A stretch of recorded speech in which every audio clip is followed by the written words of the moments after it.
আসসালামু আলাইকুম রহমতুল্লাহ। আশা করি প্রত্যেকেই ভালো আছো।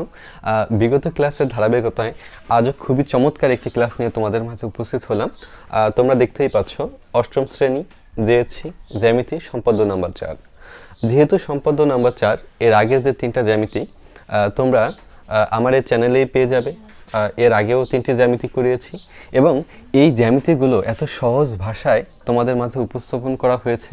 এই জ্যামিতির সাধারণ নির্বাচন থেকে শুরু করে বিশেষ নির্বাচন অঙ্কন প্রতিটা ধাপ তোমাদের বোঝার উপযোগী করেই বোঝানো হয়েছে বা করানো হয়েছে। তোমরা শুরু থেকে শেষ পর্যন্ত দেখলে ইনশাল্লাহ এই ধরনের জ্যামিতি আসলে করে দিয়ে আসতে পারবে এবং মূল বইয়ের জ্যামিতি নিয়েই মূলত সৃজনশীল প্রশ্নগুলো হয়ে থাকে। তাহলে আমরা মূল জ্যামিতিটা একটু লক্ষ্য করি। দেখো, সাধারণ নির্বাচন এটা মূলত আমাদের প্রশ্ন, যেটা তোমাদের বইতে দেওয়া আছে। কোনো চতুর্ভুজের 3টি বাহু দৈর্ঘ্য ও 2টি অন্তর্ভুক্ত কোণ দেওয়া আছে, চতুর্ভুজটি আঁকতে হবে। আচ্ছা, এই যে তথ্যগুলো এখানে দেওয়া আছে, 3টি বাহু আর 2টি কোণ, তাই না? তো এইটাই মূলত আমাদের এখানে নিতে হবে। আমরা 3টি বাহু এ বি সি নিলাম এবং 2টি কোণ এক্স এবং ওয়াই নিলাম আমাদের সুবিধার্থে। তো এখন এই বিশেষ নির্বাচনে আমরা মূলত কি লিখব? এই যে তথ্য বা উপাত্ত যা আমরা এখানে নিব তারই ব্যাখ্যাটা এখানে লিখব। তাহলে লিখি, মনে করি একটি চতুর্ভুজের 3টি বাহু এ বি সি এবং 2টি কোণ এক্স ও ওয়াই দেওয়া আছে। দেন উপরে চতুর্ভুজটি আঁকা হলো। তোমাদের মতন করে তোমরা এটা লিখবা। আচ্ছা, এখন দেখো অঙ্কনের যে বিষয়টা, অঙ্কনে আমরা এখানে যা আঁকবো বা যা অঙ্কন করব এটারই ব্যাখ্যা আমাদের দিতে হবে। অর্থাৎ অঙ্কনটা হচ্ছে কি, কম্পাস এবং পেন্সিলের সাহায্যে আমরা এখানে যা কিছুই অঙ্কন করব সেটারই ব্যাখ্যা আমাদের দিতে হবে। আচ্ছা, শুরুতেই আমরা বললাম যে কোনো রশ্মি বিএফ নেই, অর্থাৎ যে কোনো রশ্মি আমরা বিএফ নিলাম। এখানে তোমাদের যে লেটার দিতে মন চায় সেই লেটারই দিতে পারো এবং সেই লেটার দিয়ে সেটা দিয়ে লিখতে হবে। এখানে অক্ষর কোনো বিষয় না। অক্ষর তুমি যদি এখানে বি এক্স দাও, এখানে লিখবা যে কোনো রশ্মি বি এক্স নেই।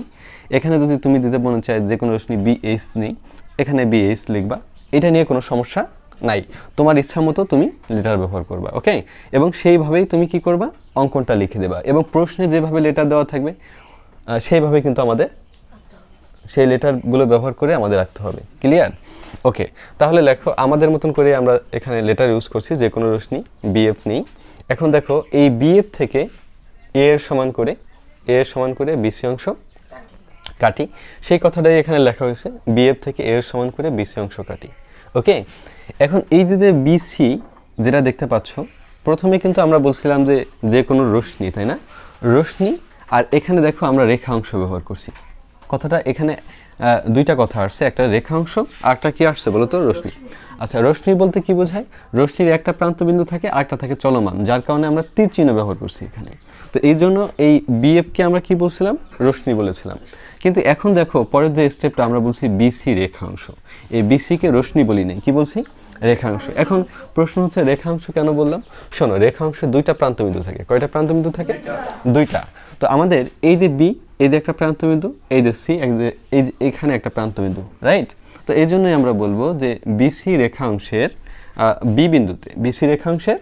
বি বিন্দুতে কোণ এক্স এর সমান করে কোণ সি বি জি আঁকি। তোমাদের যেরকম ইচ্ছা সেরকম অক্ষর ইউজ করবা। এখানে যদি এন দিতে মন চায় এন দিবা, এম দিতে মন চাইলে এম, যেটা তোমাদের লিখতে সুবিধা সেটাই তোমরা ব্যবহার করবা। তো এই কথাটাই আমরা লিখছি, বিসি রেখাংশের বি বিন্দুতে কোণ এক্স এর সমান করে কোণ সি বি জি। শুধুমাত্র কোণের অক্ষরটা কি করবা, মাঝে দেবা। কোণের অক্ষরটা কোথায় দেবা? কারণ আমরা আঁকতেছি এই কোণটা, তাই না? এখানে কিন্তু তোমরা লিখতে পারবা না বি সি এ, এরকম ভাবে কিন্তু লিখতে পারবা না। ওকে, বুঝতে পারছো? কোণের লেটারটা সবসময়ের জন্য মাঝে হয়, সবসময়ের জন্য কি হয়, মাঝে। তুমি এখানে জি বি সি দিলেও হবে, সি বি জি দিলেও হবে, কোনো সমস্যা নাই। কিন্তু কোণের অক্ষরটা আমাদের যে কোণটা, যে কাঙ্ক্ষিত কোণ, সেই কোণটাকে কি দিতে হবে, মাঝে দিতে হবে। এই জায়গায় লক্ষ্য করো, এই দেখুন সি বি জি। ওকে, আচ্ছা, এবং আমরা এই সি বিন্দুতে আবার কি করছি বলো তো? সি বিন্দুতে কি কার সমান করে, কোণ ওয়াই এর সমান করে। তো সি বিন্দুতে কোণ ওয়াই এর সমান করে কোণ বি সি এইচ আঁকি, কোণ বি সি এইচ আঁকি, কার সমান করে, কোণ এক্স এর সমান করে। ওকে, তো আমরা পরবর্তীতে এই কথাটাই লিখছি যে দেখো সি বিন্দুতে কোণ ওয়াই এর সমান করে কোণ বি সি এইচ আঁকি। আচ্ছা, এখন লক্ষ্য করো, আমরা এই যখনই আঁকলাম এখানে বিজি একটা রশ্মি পেয়েছি, সিএইচ একটা কি পেয়েছি বলো তো, রশ্মি পেয়েছি। দুইটা কোণ সেটআপ দেওয়াতে এখানে বিজি একটা রশ্মি হয়ে গেছে, আবার সিএইচও কি হয়েছে বলো তো, রশ্মি হয়েছে, তাই না? তো এখন এই দুইটা রশ্মিতেই আমাদের দুইটা মাপ নিতে হবে। কেন? কারণ কোণ এক্স সেটআপ দেওয়া হয়ে গেছে, কোণ ওয়াইও সেটআপ দেওয়া হয়ে গেছে এবং এও সেটআপ দেওয়া হয়ে গেছে। এখন তো আরও দুইটা বাহু আছে, একটা বাহু বি আর একটা বাহু কি, সি।